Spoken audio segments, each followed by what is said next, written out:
Hello friends, very good morning. आप सभी का यूट्यूब कोचिंग क्लासेज में स्वागत है।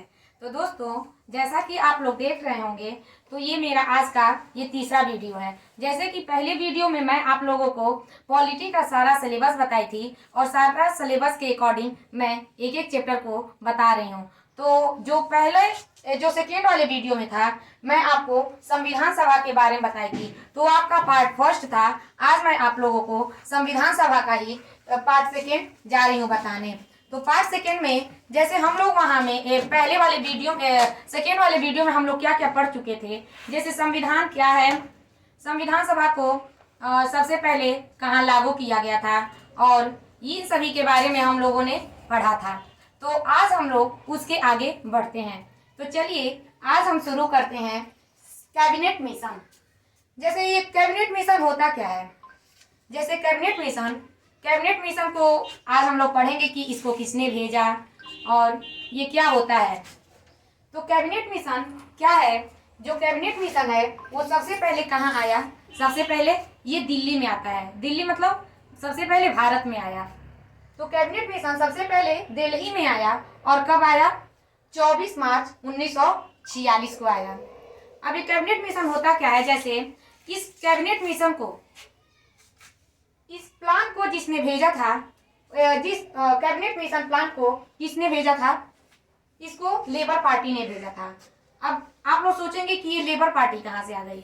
जैसे जब 1945 में, जब 1945 होता है, सन 1945 में, तो ब्रिटेन में क्या होता है, ब्रिटेन में इलेक्शन होता है। तो ब्रिटेन में जब इलेक्शन होता है तो उसमें एक कंजर्वेटिव पार्टी होती है और एक क्या होती है, लेबर पार्टी होती है।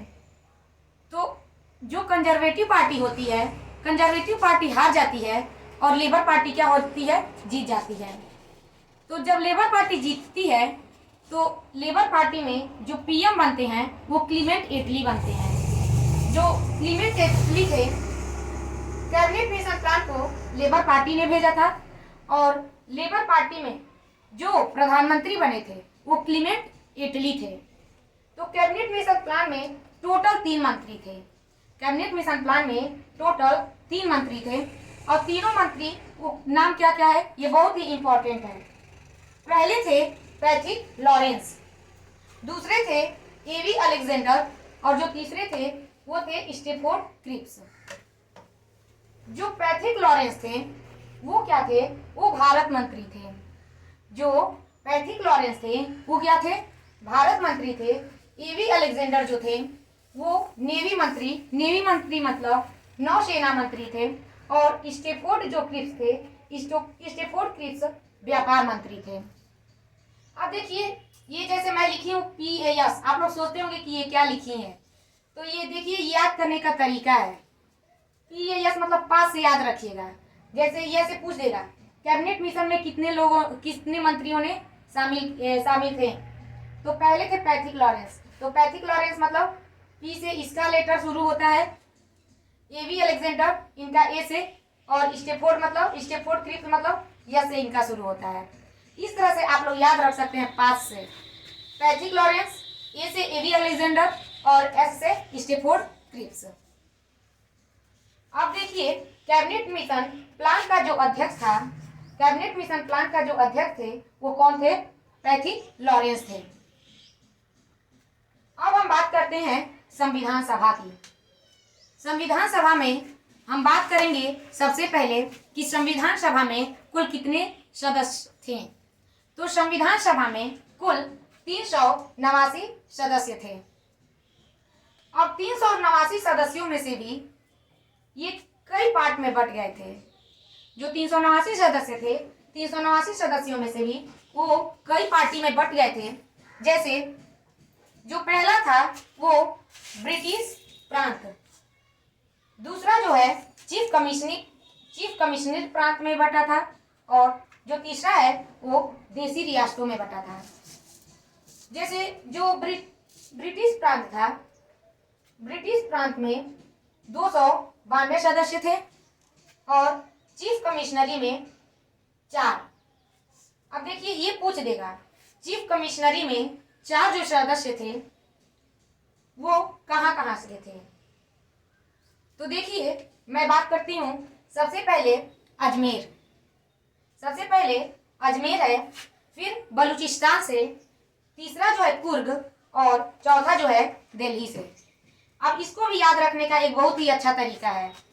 जैसे कैसे याद रखेंगे, अजमेर, बलूचिस्तान, कुर्ग और दिल्ली। जैसे ये ई से है अजमेर तो ए बलूचिस्तान, बी सी से कुर्ग और डी से दिल्ली। जैसे ABCD के तरह से हम क्या कर सकते हैं, इसको याद रख सकते हैं। अब बात करते हैं देशी रियासत। देशी रियासत में टोटल 93 थे। ये नोट में याद रखिएगा कि देखिए जो मैं नोट में लिखाऊंगी वो जानिए कि बहुत ही इंपॉर्टेंट है। तो जो नोट में लिखाए हैं, हैदराबाद ऐसी रियासत है जिसने संविधान सभा में हिस्सा नहीं लिया। हैदराबाद एक ऐसी रियासत थी जिसने क्या किया था, संविधान सभा में हिस्सा नहीं लिया था। अब इसके बाद आता है कि जो 300 संविधान सभा में जो कुल 389 सदस्य थे, 389 सदस्यों के ही अंदर 389 सदस्यों के ही अंदर उसमें कुल 15 महिलाएं थीं। कुल 15 महिलाएं थीं और उन 15 महिलाओं में एकमात्र एक ऐसी महिला थी, एक वो मुस्लिम थी।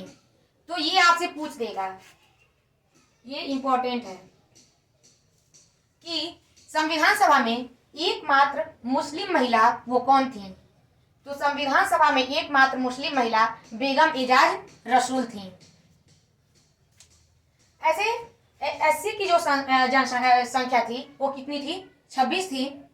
एसटी मतलब अनुसूचित जनजाति, अनुसूचित जनजाति की 33 और सामान्य मतलब जनरल लोगों की 213 और मुस्लिम लीग 79 थे और सिख की संख्या कितनी थी, 4 थी। अब इसके बाद होता है चुनाव। चुनाव होता है जब इन सभी के बीच में चुनाव जब होता है तो क्या होता है, सबसे पहले चुनाव जानिए कि ये कब हुआ था, किस सन में हुआ था। तो जो चुनाव होता है वो होता है जुलाई और अगस्त में। और जुलाई अगस्त सन 1946 में होता है। सन 1946 में सबसे पहले चुनाव होता है। जो चुनाव होता है वो अप्रत्यक्ष रूप से होता है। जो चुनाव हुआ वो कैसे हुआ, अप्रत्यक्ष रूप से। तो आपसे पूछ देगा एग्जाम में कि जो चुनाव हुआ था वो प्रत्यक्ष रूप से हुआ था कि अप्रत्यक्ष रूप से हुआ था। तो जो चुनाव हुआ था वो कैसे हुआ था, अप्रत्यक्ष रूप से हुआ था। अब चुनाव तो हो गया, चुनाव के बाद आता है कि जब चुनाव हो जाता है तो चुनाव का परिणाम क्या निकलता है। अब देखिए यहाँ हम देखते हैं, जैसे मैं यहाँ लिखी हूँ 292 थे वो ब्रिटिश प्रांत से थे और जो 4 कमिश्नरी प्रांत से थे 292 और प्लस 4 टोटल कितने हो गए, 296। जो 296 थे वो क्या थे, वो निर्वाचित थी।